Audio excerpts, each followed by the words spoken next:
Olá, queridas amigas! Começando mais um vídeo nesse canal. E essa vai ser a segunda parte do nosso vlog, né? E eu já vou começar esse vídeo compartilhando com vocês a receita de pão de queijo que eu faço. Eu fiz esse vídeo falando, mas eu resolvi narrar ele pra ficar melhor, tá bom? Então, eu comecei adicionando nessa tigela 500 gramas de polvilho azedo, tá? E aí, você vai adicionar 500 gramas de polvilho azedo. Depois você vai vir e vai adicionar uma colher rasa de sal. E aí você vai misturar bem isso, tá? Pro sal pegar ali e ficar bem misturado para não ficar concentrado só em algumas partes. Então você tem que fazer isso quando a massa ela ainda tá seca, tá bom? Combinado? Aí, amigas, a gente vai, né, reservar essa mistura seca e vai vir pegando um copo medidor ou algo que você tem aí que meça 150 ml, tá? Aí você vai pegar 150 ml de água, 150 ml de leite e 150 ml de óleo, tá? Tô mostrando aí pra vocês no vídeo, vou adicionar numa caneca ou onde você quiser colocar, numa panela, enfim. E vou colocar essa mistura pra ferver, tá? Então, é 150 ml de água, 150 ml de leite e 150 ml de óleo. Você pode usar o óleo que você quiser. Não sei se dá pra fazer com azeite, mas eu usei o óleo de soja, que era o que eu tinha aqui na minha casa. Que é o que eu geralmente compro pra fazer bolos, essas coisas assim, que é o mais barato.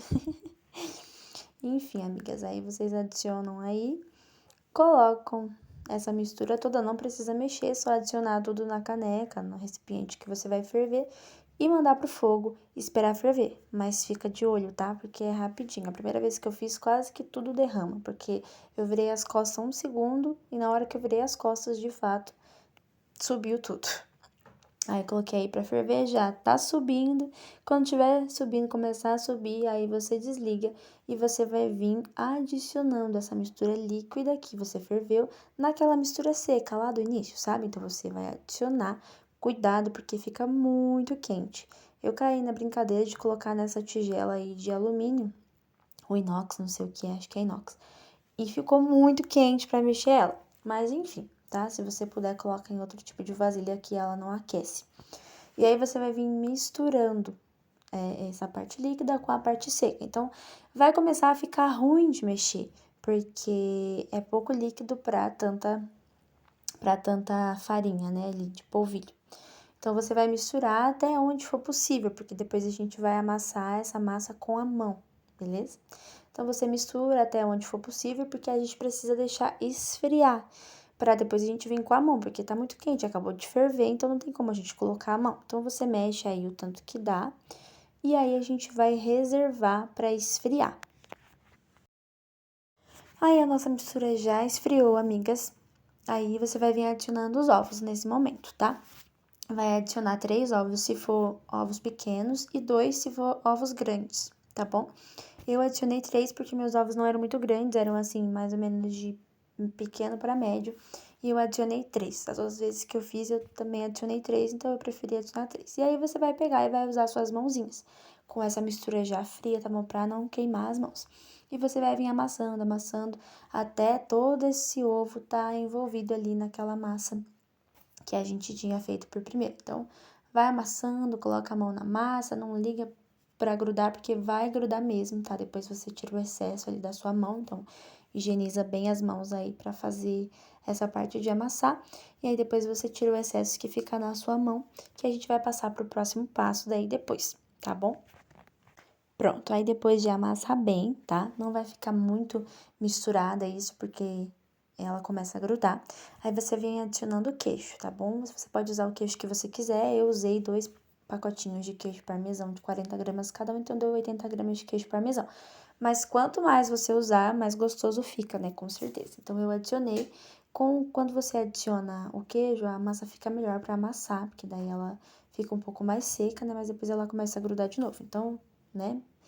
Pode continuar amassando mesmo que grude, porque não tem o que fazer, precisa ser com as mãos. E não tem o que fazer para a massa não grudar, beleza?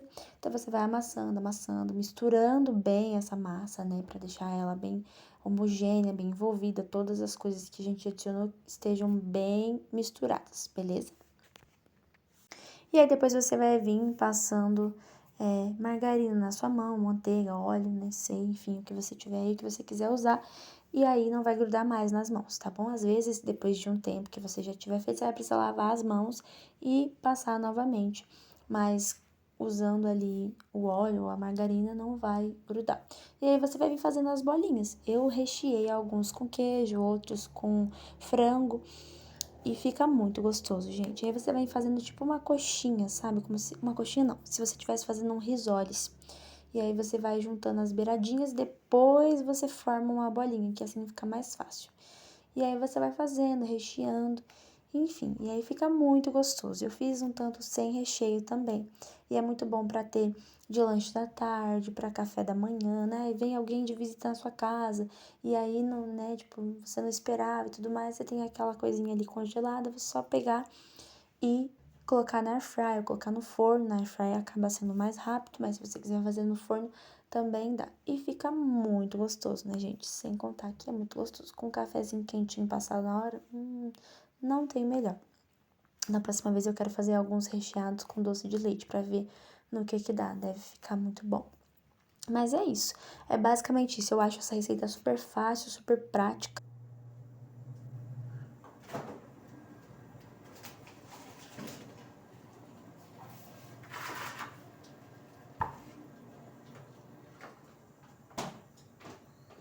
Boa tarde, como é que vocês estão? Hoje já é sexta-feira. Ontem eu nem consegui gravar mais pra vocês, né? Vocês viram aí que eu fui no dentista, que eu falei pra vocês. Fui lá, tirei um tempo pra leitura, né? Enquanto eu esperava o horário de eu ir pro dentista. Foi mais ou menos uma meia hora lendo, mais ou menos. E aí eu fui fazer uma restauração, né? E eu precisei tomar anestesia e eu fiquei com a boca... Eu fiquei com esse lado da boca... Agora tá normal, eu fiquei ontem, né? Com esse lado dormente, né? Porque foi bem aqui na frente, então acabou afetando aqui. Então ficou dormente até quase 9 horas da noite. E ficou torto, então eu não apareci por aqui. Também tava ruim de falar, então eu nem vim, meu dente tava um pouco sensível também. Mas eu gravei pra vocês aí, né, que eu cheguei, daí fui fazer pão de queijo. Porque não dá pra ficar sem coisa pra tomar café da tarde, né? E olha só como ficou, né? Geralmente eu faço bem pequenininho, dessa vez eu fiz maior, né? Então eles ficaram bem grandinhos. E aí eu fiz um tanto sem recheio, outro tanto com queijo e só fiz 3 com frango, porque o frango que eu fiz ele ficou muito molhado. Eu sempre faço com frango, mas eu fiz, ficou muito com caldinho, sabe? Conforme eu ia fazer, ó o que acontecia. Eu vou até fazer esse aqui porque ele ficou muito feio. E aí eu fiz de queijo também, eu acho que esse aqui é de queijo. Fiz com queijo e sem recheio nenhum, né? Só o pão de queijo mesmo. E agora eu tiro da forma aqui, ó. E vou colocar no saquinho, daí depois só vou colocando na air fryer. Já coloquei a air fryer pra aquecer, e aí eu vou colocar ali dentro. Aí quando estiver pronto eu mostro pra vocês. Mas lá eu quero bater um papo com vocês sobre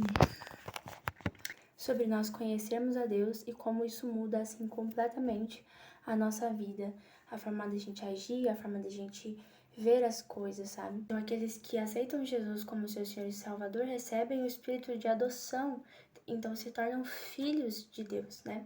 Se tornam filhos amados. Então nós somos aquilo que o nosso Pai é, né? A nossa identidade está em Deus. Então quando nós sabemos quem Deus é e isso muda toda a nossa perspectiva da vida, né? Por exemplo, igual eu tava falando pra vocês ontem, em relação a eu olhar as situações, né? Então, por exemplo, você tem um trabalho e aconteceu um problema no seu trabalho, você fez o possível, tal, e não tem mais o que você fazer, você sabe que Deus tem todo o poder para reverter a situação ou para usar aquela situação para te ensinar algo, só que você entende que Deus, por ele ser soberano, ele não perdeu o controle daquela situação. E isso muda a sua cosmovisão daquilo, sabe? Aquilo vai te trazer um conforto, vai te trazer um consolo, sabendo que Deus, ele não perdeu o controle. Por mais que nós percamos o controle, Deus não perde o controle. Por mais que a gente não entenda, Deus sempre sabe o que ele está fazendo. Então, percebe como isso afeta diretamente na nossa vida? O fato de muitas vezes nós vivemos os nossos dias ansiosos, preocupados, mas nós lembramos que Deus é um Deus provedor, que Deus é um Deus que cuida, que Deus é um Deus que tem toda a sabedoria e sabe o que está fazendo. Ele não vai deixar nos faltar coisa alguma daquilo que é necessário, né? Daquilo que é a nossa necessidade. Se porventura, né? Não por acaso, porventura nos faltar algo, ainda nós teremos a Cristo e Ele não nos faltará. A presença dele não nos faltará, o consolo dele, o amor dele, quem ele é, não nos falta. Independente se nos falta tudo, se nos falta casa, se nos falta comida, se nos falta tudo. Cristo não nos falta, ele é a provisão que nós precisamos. E quando nós olhamos para Deus e buscamos viver a nossa vida ligada nisso, em quem Deus é, né? Aquilo que direciona a minha vida é a palavra de Deus. Eu espero que assim seja sobre a sua vida também. Então, aquilo que me direciona é a palavra de Deus. E na palavra de Deus diz aquilo que Deus é. Então, eu preciso usar isso para lutar as guerras, para lutar contra a minha carne, para lutar contra os meus sentimentos. Se Deus é o Senhor da minha vida, eu sabendo quem Ele é e o que Ele pode fazer e o que Ele já fez, isso muda toda a minha vida, isso muda toda a minha forma de viver, a minha forma de enxergar as coisas, sabe? Eu entendo que as coisas não saíram do controle de Deus, que Ele permite coisas que eu não entendo, Ele permite coisas que eu não gosto, Ele permite coisas que não estão talvez dentro daquilo que eu planejei, mas o plano dele é melhor. Então eu busco alinhar a minha vida com o plano de Deus e não ao contrário. Que às vezes as situações vão ser difíceis, mas ainda assim Deus está no controle, é porque vamos pensar em Jesus. Jesus lá no jardim do Getsemane, ele veio e viveu toda a vida dele, né, os 30 anos, que é mais ou menos o que colocam, né, aí os estudiosos, que ele viveu, com 30 anos ele começa o ministério, ele sabe que ele vai ser crucificado, que ele vai ser morto, ele sabe que a ira de Deus iria sobre ele, que ele seria separado de Deus naquele momento. E ele ora lá no jardim do Getsemane, né? Ele tá angustiado, ele tá sofrendo pensando na separação, né? Eu imagino que a dor física não era tanto para ele quanto a dor de sentir que ele seria separado de Deus, né? Até lá na cruz ele fala: meu Deus, por que me abandonaste? Por que me desamparaste? E ele ora, né? Se for possível, afasta de mim esse cálice, mas se não, que seja feita a tua vontade. Jesus está sofrendo pela vontade de Deus naquele momento e ele pede para que aquilo seja passado, para que aquele cálice amargo seja passado. Mas ele diz que seja feita a tua vontade. Por que Jesus diz isso? Porque ele sabe que a vontade de Deus é boa, perfeita e agradável, que a vontade de Deus é soberana, que a vontade de Deus é melhor, por mais que nós não entendamos. E isso interfere completamente nos nossos dias, muito assim, sabe? E eu sou grata a Deus por Ele me revelar a palavra dEle, porque é através dos estudos, da leitura, através da busca que o Senhor tem se revelado a mim, sabe? Então, por que eu tenho buscado me aprofundar nisso, né? Pra não viver pelo que eu sinto, mas pelo que eu creio.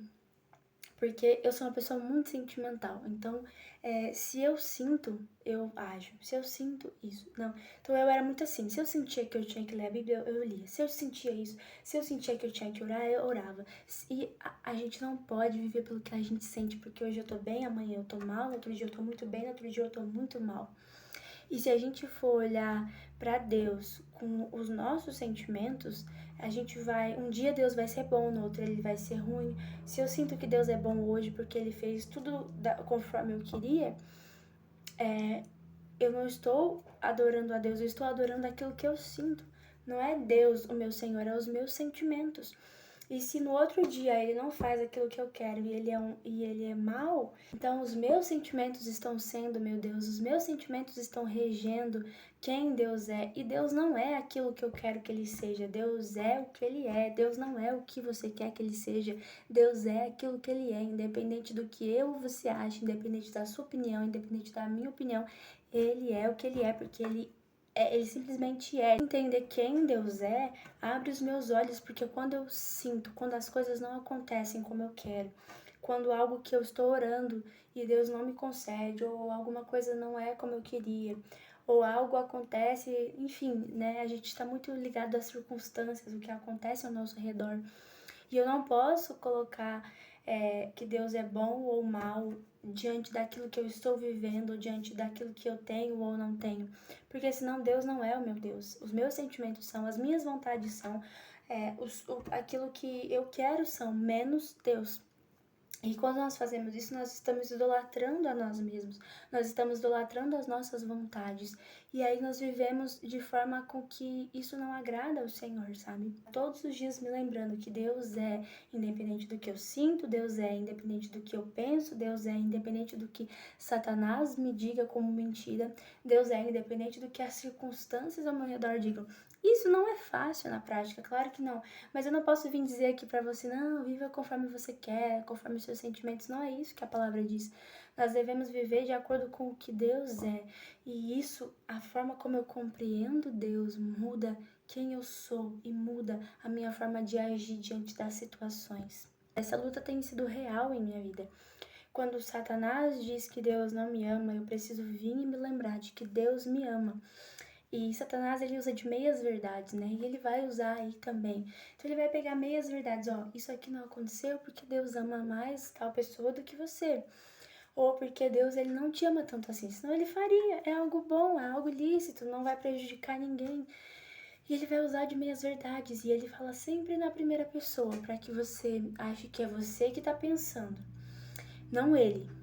Então, eu te desafio, te convido a conhecer mais sobre Deus, a entender e a praticar isso, sabe? A usar isso para lutar de fato. Quando Satanás usar de meias verdades, dizendo que Deus não cuida de você, você diz, Deus cuida de mim, porque ele disse, jamais te deixarei, nunca te abandonarei. Pregue para você mesmo e pregue. Pregue, pregue, pregue. Se lembre daquilo que Deus é, diga em voz alta, ore sobre isso, leia, declare a palavra, mas não deixe com que os seus olhos sejam ofuscados por aquilo que você vê, por aquilo que você sente. Se lembre que a fé não é sobre aquilo que nós vemos, mas é sobre aquilo que nós não vemos, porque aquilo que nós não vemos é eterno, mas aquilo que os nossos olhos veem é passageiro. Então, se agarre naquilo que você crê e não naquilo que você sente, independente do que o que você está sentindo seja extremamente forte, mas simplesmente creia.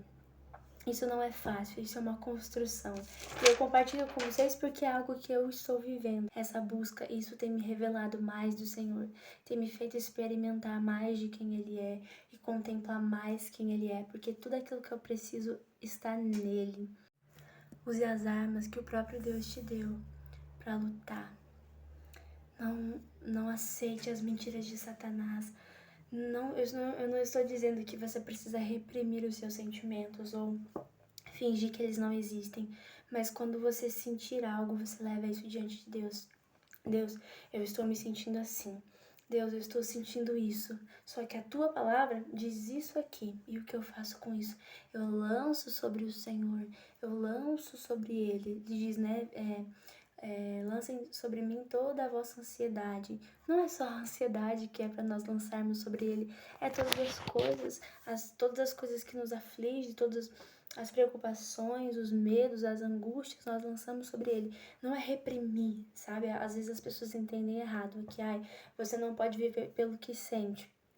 E não mesmo. Não significa que você não vai falhar, isso não significa que você não vai sentir. Você não precisa reprimir o que você sente, mas você precisa lançar isso sobre o Senhor. Dizer, Senhor, eu me sinto assim. E Ele é ótimo para resolver, Ele é ótimo para dar alívio, Ele é ótimo para te aconselhar, Ele é ótimo para te curar, Ele é ótimo para te trazer bálsamo, Ele é ótimo para resolver o problema. Então, se você tem um problema, se você tem uma dificuldade, se você quer saber como resolver, se você sente algo e você não quer sentir aquilo, se você sente medo, se você sente angústia, se você sente dor, você vai para a palavra. E é aqui que Ele diz aquilo que Ele quer para você e aquilo que Ele é. Sobre aquilo que Ele diz sobre Ele, aquilo que Ele diz sobre você e sobre mim. está tudo aqui na história da redenção. Em um mundo onde a gente vive, onde você pode ser o que você é, você pode ser o que você sente. Se você se sente assim, você pode ser assim. Se você se sente aquilo, você pode ser aquilo. Não deixe com que isso molde a sua mente, que eu posso me sentir assim. Talvez quando você não está bem, quando você está triste, o fato de você saber que o Senhor é a sua alegria, talvez momentaneamente não vai fazer com que você volte a sorrir naquele momento, mas você vai se lembrar da verdade e vai lançar a sua tristeza sobre o Senhor. E vai dizer, Senhor, eu estou triste, eu não estou bem, eu estou me sentindo assim. Cuida do meu coração, cuida da minha mente. E aí você não vai agir conforme o que você sente. Eu vou fazer isso aqui mesmo porque eu tô triste e porque se dane todo o resto. Não, você não vai agir. Você pode permanecer triste, você pode ter dias de tristeza, você pode ter dias em que você vai chorar, você pode ter dias em que você vai estar sentindo dor, em que você vai estar sentindo medo, mas você vai saber que essas coisas não definem quem você é, que essas coisas não regem a sua vida, que aquilo que você sente não pode fazer com que você haja a partir daquilo, mas aquilo que Deus é e aquilo que Deus diz sobre você é o que vai te fazer permanecer, voltando. Então hoje eu não estou bem, hoje eu estou triste, eu lancei sobre o Senhor e lutei contra esses sentimentos e busquei ajuda e orei e li a palavra, e no outro dia eu me levanto e digo, eu não aceito esses sentimentos, eu não aceito que Satanás me reprima, eu não aceito esse espírito de desânimo, de falta de ânimo, de tristeza. Eu lanço isso sobre o Senhor e deixo com que Ele trate no meu coração, né? Só tem como, quando você vai ao médico, só tem como ele tratar aquilo que você tem, só tem como ele te passar um remédio adequado para o que você está sentindo, se você dizer para ele aquilo que você tem, senão ele não vai saber o que fazer, ele não vai saber qual remédio te receitar, porque não são todos os remédios que tratam todas as doenças. Para dor de cabeça tem um remédio, para dor de garganta tem um remédio, para dor de barriga tem outro remédio. Então, se você vai até Deus, você precisa dizer a Ele aquilo que você precisa e aquilo que você está sentindo, para que Ele trate você, para que Ele trabalhe no seu coração e para que Ele trabalhe na sua mente. Então, esse é o meu recado para vocês. Pratiquem isso, busquem mais o Senhor, busquem conhecer o Senhor e quem Ele é. E usem isso para lutar contra as ciladas de Satanás, porque elas virão, contra as mentiras, contra a sua própria cobiça, contra as tentações, porque isso vai fazer toda a diferença. Você se lembrar de quem é o Senhor da sua vida e de que Ele está no controle de todas as coisas e que Ele cuida de você, independente se você está bem ou mal, independente se você está passando por um vale ou não, independente se as coisas estão como você queria, independente se você tem o trabalho que você queria, independente se você ganha quanto você queria, independente da situação que seja. Existem tantas situações que podem estar acontecendo na vida de cada um de vocês que estão assistindo, que não dá para mencionar todas, mas você vai ter convicção de que apesar daquilo que você está vivendo, Deus continua sendo aquilo que Ele é. Ele não muda, Ele não oscila. Hoje Ele é aquilo que Ele é e amanhã Ele é aquilo que Ele é. Hoje Ele não está de um jeito, amanhã Ele vai estar de outro. Isso somos eu e você. Ele não, Ele permanece o mesmo. Ele sempre foi e sempre será o mesmo. Ele permanece o mesmo para sempre. Então, se aposse disso, se agarre nisso e busque o Senhor com todo o teu coração. Se entregue a Ele e viva de forma que o agrade, de forma piedosa, buscando agradá-lo, buscando fazer a vontade dEle, buscando estar submetida à vontade dEle. E é isso, queridas amigas. É só para compartilhar um pouco do que eu tenho vivido e daquilo que o Senhor tem me ensinado ao longo desses dias. Eu espero que tenha ficado claro. E eu espero que você seja abençoada e que depois desse vídeo você anseie e deseje saber mais sobre Deus e saber mais sobre quem Ele é e o que Ele está fazendo e sobre como você pode aplicar isso na sua vida e como você pode se lembrar disso nos seus dias, te dando encorajamento, te dando alegria, te dando satisfação em Deus, né? Reconheçamos quão privilegiadas, quão privilegiados nós somos por ter Ele, simplesmente por tê-lo. É isso, amigas. Eu espero que vocês tenham sido abençoadas com esse vlog, com esse vídeo. E que você busque cada dia mais conhecer ao Senhor e quem Ele é. Que Deus te abençoe. deixar aí seu comentário. Eu espero que vocês se despertem para conhecê-lo. Esse é o meu maior desejo, que mais pessoas anseiem em conhecer a Deus, em buscá-lo, em encontrá-lo, porque quando nós buscamos, nós encontramos. Quando nós buscamos a Deus, nós o encontramos. É isso, deixa seu comentário, compartilha aí com uma amiga, deixa seu like para me ajudar a crescer aqui no canal e continuar trazendo conteúdos como esse. Um beijo e até o próximo. Tchau!